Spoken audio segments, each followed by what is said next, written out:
नहम्याह नाम का एक इस्राएली राजा अर्थक्षेत्र का सेवक था और फारस के शहर शूशान में रहता था।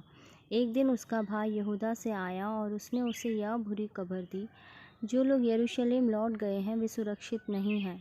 बेबीलोन के लोगों ने शहर की जो दीवारें और फाटक तोड़ दिए थे वे अब तक नहीं बनाए गए हैं। यह सुनकर नहम्याह उदास हो गया।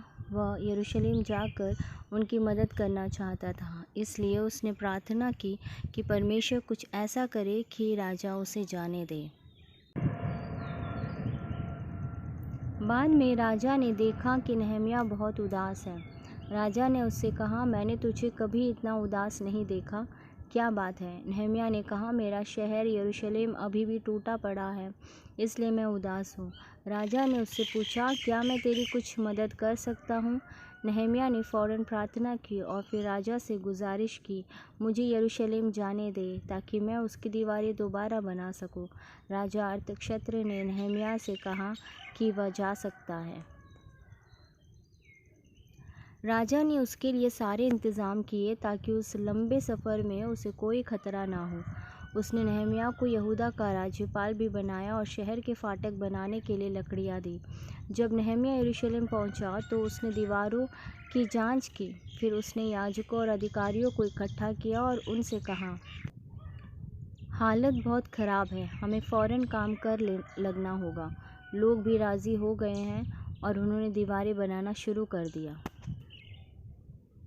मगर इस्राएलियों के कुछ दुश्मन यहाँ कहकर उनका मजाक उड़ाने लगे, तुम जो दीवारें बना रहे हो वो इतनी कमज़ोर है कि अगर एक लोमड़ी भी उन पर चढ़ जाए तो वे गिर जाएंगी। दीवार बनाने वालों ने उनकी बातों पर कोई ध्यान नहीं दिया और अपने काम में लगे रहे। धीरे धीरे दीवारें ऊंची और मजबूत बनती गई।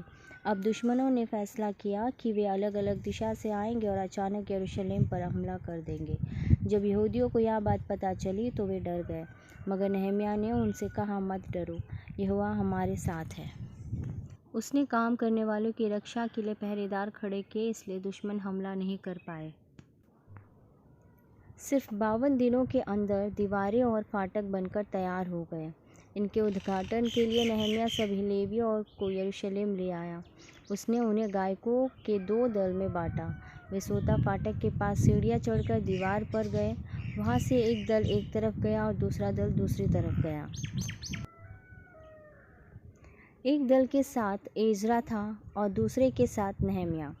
वे तुरहियां फूंकते, झांझ और सुरमंडल बजाते और यहोवा की तारीफ में गीत गाते हुए दीवार पर चलते गए।